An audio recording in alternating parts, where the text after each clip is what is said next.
सरपंच, आजी माजी पंचायत समिती, जिल्हा परिषद, आजी माजी सर्व कार्यकर्ते,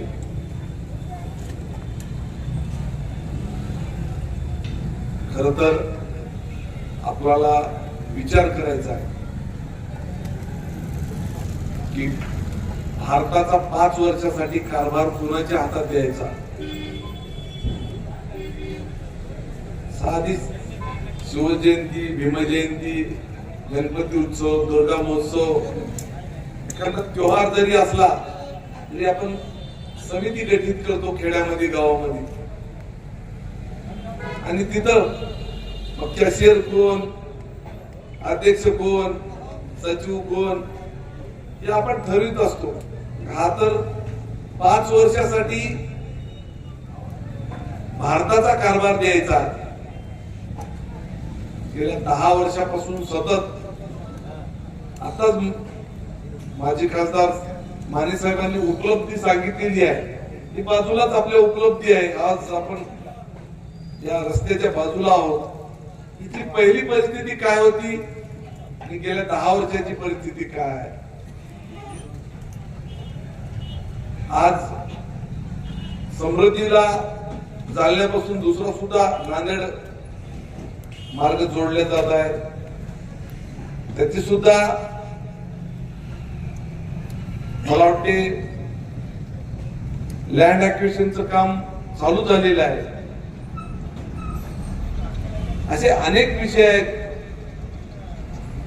संपूर्ण भारतात रस्त्याचं जाळं नरेंद्रभाई मोदी आणि नितीन गडकरी यांच्या माध्यमातून झालेलं आहे.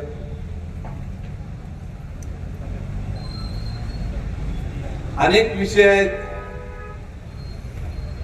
गेल्या 8 वर्षापासून गोरगरिबासाठी पुढचे 5 वर्ष आणि मागचे 3 वर्षे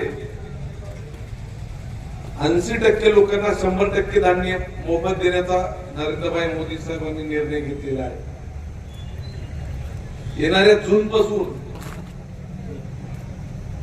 किती संवेदनशील मुख्यमंत्री आहेत महाराष्ट्राचे एक उदाहरण आहे. आपल्या बाजूच्याच लातूर जिल्ह्यामध्ये एका भगिनीनं आत्महत्या केली आणि चिठ्ठी लिहिली की माझ्यासारख्या दुसऱ्या भगिनीवर ही वेळ येऊ नये पप्पा, आणि तिनं फाशी घेतली त्या मुलीनं. कारण काय होतं, छोटस फी भरण्यासाठी पैसे नव्हते वडिलाकडे. तिचं जीवन संपवलं. परंतु ही चिठ्ठी महाराष्ट्राच्या मुख्यमंत्र्यांना कळवा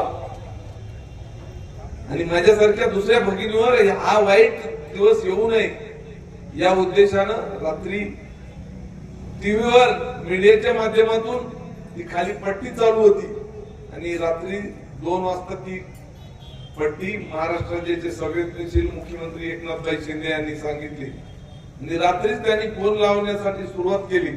बंधूंनो, उद्याच्या उद्या कॅबिनेट बैठक बोलावली आणि महाराष्ट्रातल्या सर्व धर्माच्या, सगळ्या समाजाच्या मुलींना येणाऱ्या जून पासून संपूर्ण KG to PG पर्यंत शिक्षण मोफत देण्याचा निर्णय घेतलेला आहे. म्हणजे असे अतिसंवेदनशील मुख्यमंत्री महाराष्ट्रात ज्याला लाभलेले आहे. पोलीस पाटलाचं मानधन असो 5-6 हजार होतं, 15,000वर नेऊन टाकलं. अंगणवाडी सेविकेचं, तुमच्या निराधाराचं, त्याचे आपल्याकडे एक 2,000 मानधन होतं कलावंतासाठी, ते 5,000 केलं. अशा अनेक गोष्टी आहेत. आपल्याला जरी त्याचं महत्व वाटत नसलं तर त्यांच्यासाठी ते 500 रुपये वाढवले त्यांच्या जीवनात खूप महत्वाचे आहेत. असे निर्णय घ्यायला सुद्धा ताकद पाहिजे. काँग्रेसनं फक्त गोरगरिबासाठी नारा दिलेला आहे, गरिबी हटाव, गरिबी हटाव. पण धान्य कुणी दिलं? आज काय परिस्थिती आहे, श्रीलंकेची काय परिस्थिती आहे, पाकिस्तानची काय परिस्थिती आहे. भूकबळी जात आहेत पाकिस्तान मध्ये लोक. तिप्पट चौपट किमती झाल्या.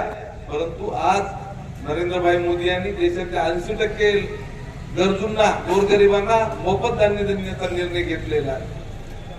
अशा माणसाची देशाला गरज आहे. आणि याचंच उदाहरण म्हणून माझ्यासारख्या सर्वसाधारण कुटुंबातील एका व्यक्तीला लोकसभेची फार मोठी जबाबदारी दिलेली आहे. एकीकडे धनदानगे आपण बघतो, ज्याचे कोणीतरी बाप आमदार आहेत, लेकाला ती लोकसभेची उमेदवारी दिली. एकीकडे कोणी उद्योगपती आहे, कोणी वेगवेगळ्या क्षेत्रातले धनदानगे लोक आहेत, परंतु सर्वसाधारण एका कुटुंबातील शेतकरी कुटुंबातील व्यक्तीला एवढी मोठी जबाबदारी देण्याचं काम एकनाथभाई शिंदे यांच्या माध्यमातून झालेलं आहे. निश्चितच बंधूंनो, जी माझ्यावर जबाबदारी दिली त्याचं आपण सोनं करून दाखवी. माझी ख्याती तुम्हाला माहित नसेल, मी एकदा जर कुठलं पद हातात घेतलं ते आतापर्यंत सोडलेलंच नाही. सरपंच झालो 25 वर्षापूर्वी. आजही माझी ग्रामपंचायत आहे, मी जिथं राहतो तिथं. ज्या विभागाचं जिल्हा परिषदचं 10 वर्ष मी स्वतः नेतृत्व केलो 97 पासून, आजही 25 वर्षापासून जिल्हा परिषद माझ्या ताब्यात आहे. आमची नांदेड जिल्ह्यातली सर्वात मोठी योगा एमपी सोसायटी, जे सर्वात जास्त कर्ज वाटप करते, या वर्षी सुद्धा आमचा नांदेड जिल्ह्यात 16 तालुक्यामध्ये पहिला क्रमांक आहे आमच्या सोसायटीचा. 12 वर्ष मी स्वतः चेअरमन होतो. आजही 25 वर्षापासून योगा एमपी सोसायटी 3000 लोक सभासदांची पंचायत समिती एका म्हणजे तुमच्या इकडच्या जिल्हा परिषद गटावडी आमची सोसायटी आहे. याच्यासाठी मी वारंवार इथं सांगायलो 25 वर्षापासून आमच्याकडेच आहे. 1000 लोक सभासदांची पंचायत समिती एका म्हणजे तुमच्या इकडच्या जिल्हा परिषद गटावडी आमची सोसायटी आहे. याच्यासाठी मी वारंवार इथं सांगायलो 25 वर्षापासून आमच्याकडेच आहे. एकदा जिल्हा प्रमुख झालो, आजही जिल्हा प्रमुख मीच आहे. एकदा जर मी कुठलं पद घेतलो तर मला खात्री आहे की जरी मला ते घेतलं माहित नसली तरी मी समजून घेतो आणि एकदा घेतलेलं पद पुन्हा सोडण्याचा विषयच येत नाही. मी माझ्या कामातून त्याची सेवा देतो आणि म्हणूनच आतापर्यंत मी माझे पद आहेत, मी दुसऱ्याला जिल्हा परिषद सदस्य बनवले. मागच्या वेळेस सुद्धा माझ्याकडे 23 जिल्हा परिषद होते. एका सर्वसाधारण ड्रायव्हरच्या नांदेड ते उमरखेड ड्रायव्हरला जिल्हा परिषदचं तिकीट दिलं होतं. माझा क्लासमेट होता. उदाहरण सांगतो साहेब, वेळा आमदार साहेब असे का पुढच्या बैठकीसाठी गेले. ठीक आहे, आपल्याला सुद्धा पुढच्या बैठकीसाठी जाय. तुम्हाला कल्पना नसेल, आताच गाडीत तिथं चर्चा केली. उमेदवाराचा खर्च जिल्हा परिषदचा किती असावा तुम्हीच सांगा. तुम्हाला आश्चर्याचा धक्का बसेल, परंतु जाऊन विचारा निवगा तळणी गेटा ते जिल्हा परिषदचा आता जे रनिंग आणि तुमच्या इकडची जिल्हा परिषद म्हणजे तुमच्या 2 जिल्हा परिषद, आमची 1 जिल्हा परिषद. तुमच्या इकडची पंचायत समिती हिंगोली जिल्ह्यातली आमचा 32,000 25 ते 35,000 एक जिल्हा परिषद गट आहे. तुमच्या इकडं आमच्यापेक्षा 50% 15,000 म्हणजे डबल. कारण हा नवीन ज्यावेळेस जिल्हा निर्मिती झाली त्यावेळेस त्यांना जिल्ह्यासाठी जिल्हा परिषद ही करण्यासाठी 50च्या वर आकडा पाहिजे ना. त्याच्यामुळे छोटे छोटे मतदारसंघ बनवलेले आहेत. परंतु माझा जिल्हा परिषद उमेदवाराचा खर्च 40,000 मागच्या टर्म म्हणजे आता प्रशासकाला सगळीकडे. आणि मग आमच्या सगळ्याच्या एक प्रत्येकाजवळ गाडी आहेच. कोण जेवण घ्यायचं कार्यकर्त्याचं, अशा पद्धतीने आम्ही आतापर्यंत म्हणजे एकदा घेतलेलं पद सोडत नाही. त्याच्यामुळे मला फार पुन्हा पुन्हा सांगण्याची गरज नाही. त्याच्यामुळे तुम्ही ऑब्झर्व करा, विश्वास ठेवा. आणखी 5-7 दिवस बाकी आहेत, चौकशी करा. आपल्याला 5 वर्षासाठी भारताचे पंतप्रधानाची चाबी द्यायची आहे आणि ते सुद्धा आपल्या हिंगोलीतून एक माझं मत भारताच्या पंतप्रधानाला जाणार आहे. नरेंद्रभाई मोदी तर पंतप्रधान होणारच आहे, त्याच्यात कुठलीच शंका नाही. परंतु आपला सुद्धा तिथं एक माणूस जर असला तर हा हिंगोली लोकसभा ना उद्योग म्हणून याची महाराष्ट्रामध्ये ख्याती आहे. इथं नवनवीन उद्योग आपल्याला आणायचे आहेत. इथं जलसिंचनावर सिंचनाचा खूप अनुशेष आहे, सिंचनावर खूप मोठं काम करायचं आहे. असे अनेक प्रश्न आहेत. बेरोजगारी आहे. उद्योग आणले तर जवळच्याच लोकांना बेरोजगारांना रोजगारी मिळत आणि शेतकऱ्याच्या सुद्धा हाताला काम मिळत. विषय खूप आहेत बंधूंनो, परंतु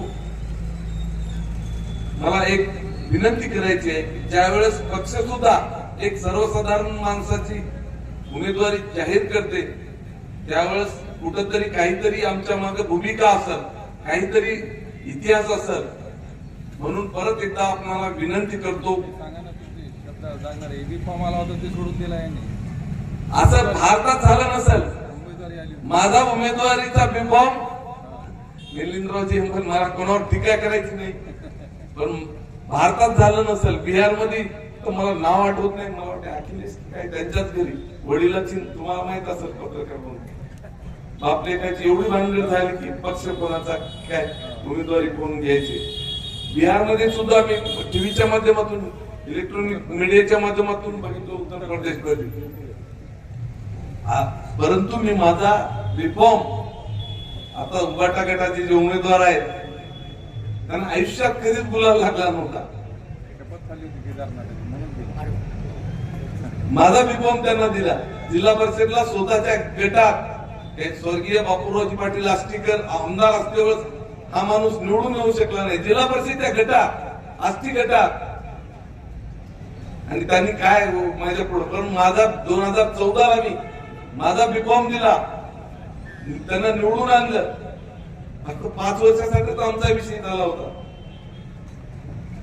परंतु बंधूंनो त्यांनी शब्द पाळला नाही आणि म्हणूनच हातगाव हिमायतनगरल्या जनतेनं मला बंडखोरी करायला लावलेली आहे. आणि मी म्हणाल नाही, 2000 उकळे आश्रमातल्या कार्यकर्त्यासमोर ठरलं होतं आणि म्हणूनच त्यांची जागा दाखवली. त्यांना कुठं 5 वर्ष सत्तेत राहून 40-42 हजार पडले, मला अपक्ष राहून 61,000 पडले. म्हणजे 6,500 त्यावेळेस माझी सीट गेली. नसता मी 1 लाखाच्या वर मताधिक्यानं 2019ला निवडून आलो असतो. परंतु ह्या माणसानं विश्वासघात केला म्हणून त्यांना त्याची जागा दाखवली. 3ऱ्या नंबरवर गेला आणि आजही तुम्हाला सांगतो, आजही हा माणूस 3ऱ्या नंबरवर जाणार. मी तुम्हाला जाहीर सभेत सांगतो. परत एकदा येणाऱ्या 26 तारखेला धनुष्यबाणासमोरील बटन दाबून मला आणि महायुतीच्या उमेदवाराला विजयी करा अशी विनंती करतो. थांबतो. जय हिंद.